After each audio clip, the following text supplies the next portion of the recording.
Hello everyone, आशा है आप सब बहुत अच्छे होंगे। आज हम कक्षा 4 हिंदी का केंद्रीय विद्यालय का आवधिक परीक्षा 1 का जो प्रश्न पत्र है उसका एक सैम्पल पेपर हम सॉल्व करेंगे।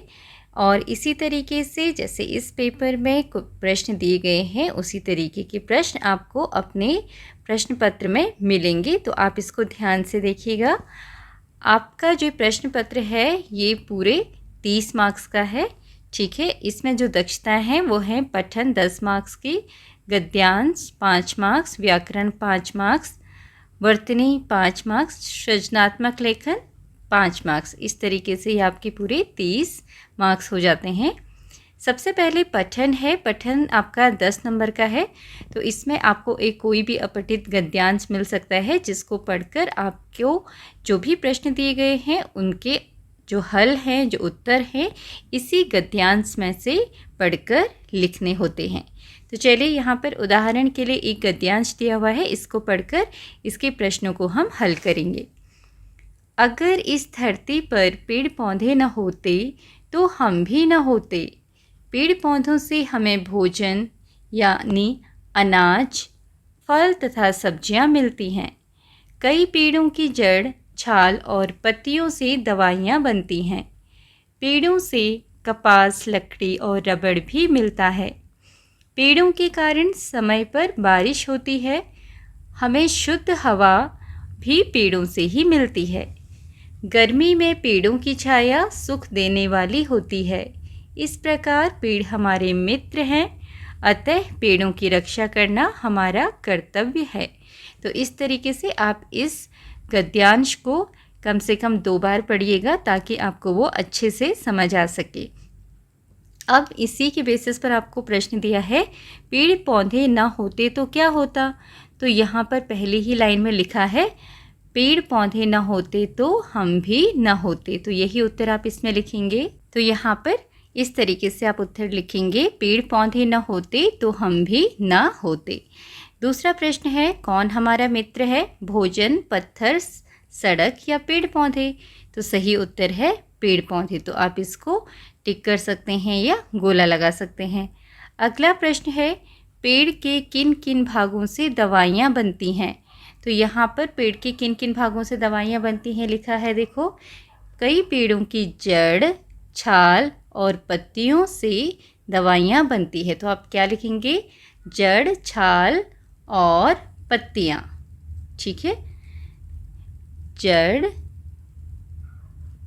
छाल और पत्तियाँ। तो यहाँ पर 1 नंबर का प्रश्न है आपका, और आप पूरा वाक्य भी लिख सकते हैं, पेड़ की जड़, छाल और पत्तियों से दवाइयाँ बनती हैं। अगला है, गद्यांश से सही शब्द चुनकर वाक्य पूरा करें। हमें डैश हवा भी पेड़ों से ही मिलती है। कैसी हवा, यहाँ पर बताया गया है गद्यांश में, हमें शुद्ध हवा भी पेड़ों से ही मिलती है। तो ये अपने ध्यान से पढ़ना है तो आपको उत्तर मिल जाएगा। तो यहाँ पर आप लिखेंगे शुद्ध हवा, ठीक है। विलोम शब्द, सर्दी का विलोम शब्द क्या है, गर्मी। ये भी आपको गद्यांश में से ही मिलेगा। देखिए यहाँ पर लिखा है गर्मी, गर्मी में पेड़ों की छाया सुख देने वाली होती है, तो गर्मी शब्द आपको यहाँ से मिल जाएगा। अगला है बहुवचन शब्द लिखिए। दवाई, दवाई का बहुवचन क्या होता है, दवा, छोटा ई, या। तो ये शब्द आप बहुत ध्यान से लिखिएगा, ठीक है। इसमें बहुत बच्चे गलती करते हैं, यहाँ पर जब ई लिखेंगे बड़ी की जगह छोटी ई हो जाएगी, ठीक है। अगला है, पेड़ों से मिलने वाली किसी एक चीज़ का नाम लिखिए। देखो पेड़ों से बहुत सारी चीज़ें मिलती हैं, इसमें बताया गया है। पेड़ों से हमें भोजन, अनाज, फल, सब्जियां और रबड़, कपास, लकड़ी, बहुत सारी चीज़ें मिलती हैं, दवाइयाँ मिलती हैं। तो आप कोई भी एक चीज़ यहाँ पर लिख सकते हैं। यहाँ पर हम लिख देते हैं फल, आप अनाज भी लिख सकते हो, और भी बहुत जो भी चीज़ें मिलती हैं, जो भी आपका मन करे वो आप यहाँ पर लिख सकते हैं। गद्यांश में से एक संज्ञा शब्द छांट कर लिखिए। तो संज्ञा क्या होता है? किसी भी चीज़ का नाम, व्यक्ति का नाम, जगह का नाम, है ना। तो यहाँ पर तो बहुत सारी चीज़ों के नाम लिखे हुए हैं, तो आप यहाँ पर कोई भी शब्द लिख सकते हैं, जैसे धरती, पेड़, भोजन। ठीक है, तो हम यहाँ पर लिख देते हैं पेड़, पेड़। तो ये एक संज्ञा शब्द है। आगे है गद्यांश में से तुक वाला शब्द छांट कर लिखिए। शब्द है ककड़ी। ककड़ी का तुक वाला शब्द इस गद्यांश में है लकड़ी, लकड़ी। ये आपको गद्यांश में मिल जाएगा। तो ऐसे ही आपने गद्यांश में से छांट कर उत्तर लिखने हैं। अगला है सही या गलत। गर्मी में पेड़ों की छाया सुख देने वाली होती है। तो ये वाक्य यहाँ पर लिखा हुआ है, देखिए, गर्मी में पेड़ों की छाया सुख देने वाली होती है। तो ये बात सही है, तो हम यहाँ पर क्या लिखेंगे? सही। और कोई बात गलत लिखी होगी तो आप उसको क्या लिखेंगे? गलत। ठीक है, तो ये सही है तो सही लिखेंगे। अगला है गद्य और पद्य में से लेखन। घोंघा उद्यान के बाहर क्यों जाना चाहता था? घोंघा उद्यान के बाहर, बाहर की दुनिया को देखने के लिए जाना चाहता था। तो यही बात आप यहाँ पर लिखेंगे। तो इस तरह आपका उत्तर होगा, घोंघा बाहर की दुनिया देखने के लिए उद्यान से बाहर जाना चाहता था। अगला प्रश्न है, चिड़िया को यह संसार कब कब छोटा लगा? तो चिड़िया को ये संसार कब कब छोटा लगा? जब चिड़िया अंडे में थी, घोंसले में थी और पेड़ों की शाखाओं पर रहती थी, तब चिड़िया को ये संसार कैसा लगा? छोटा। तो आप इस तरह से उत्तर लिखेंगे, चिड़िया जब अंडे में, घोंसले में और पेड़ की शाखाओं में रहती थी, तब उसको यह संसार छोटा लगा। अगला प्रश्न है, प्रायः सुबह शाम पक्षियों की चहचहाहट सुनाई देती है, ऐसा क्यों होता है?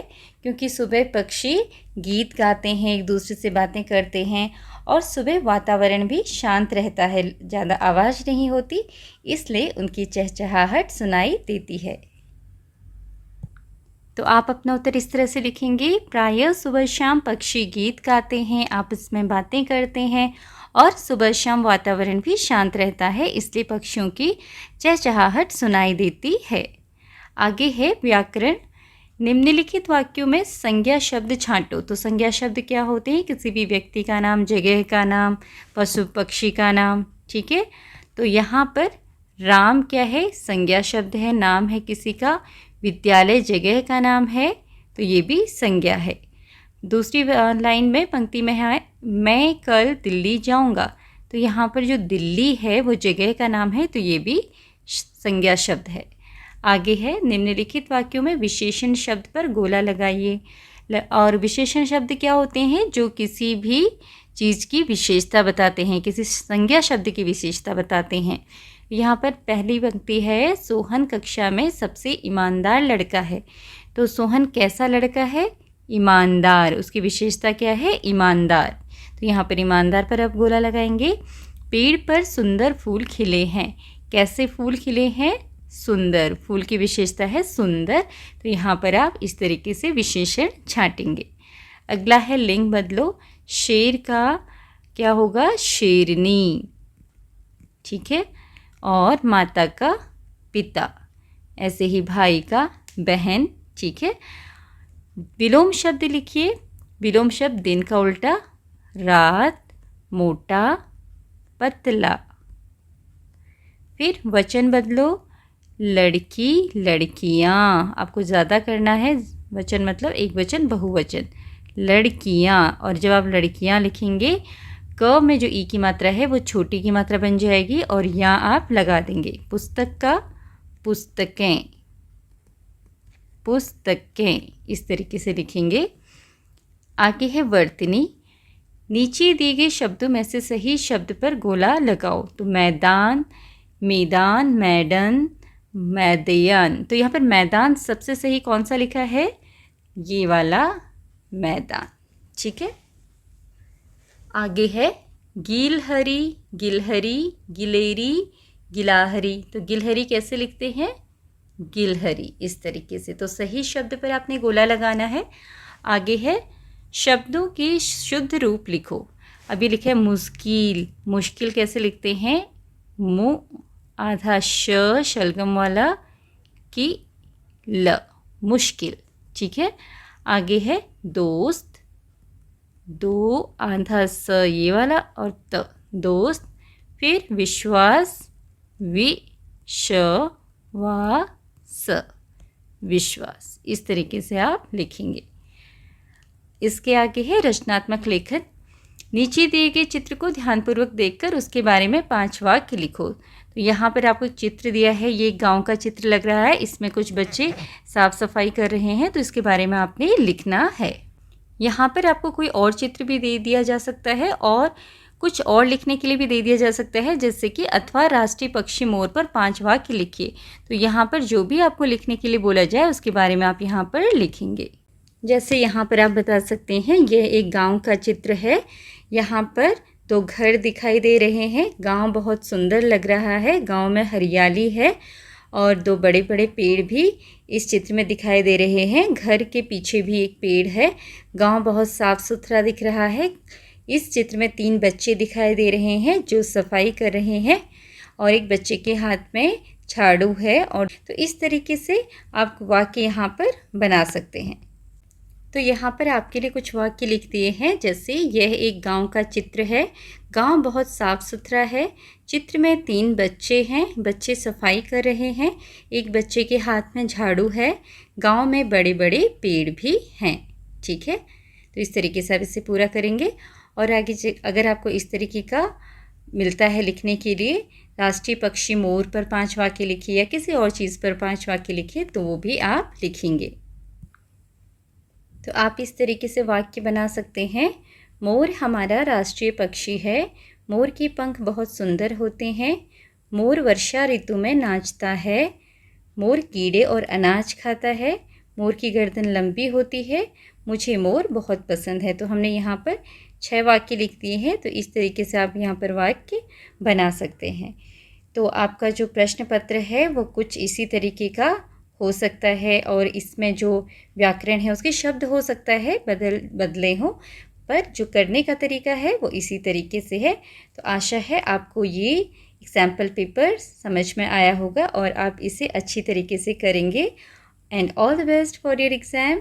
Thank you for watching.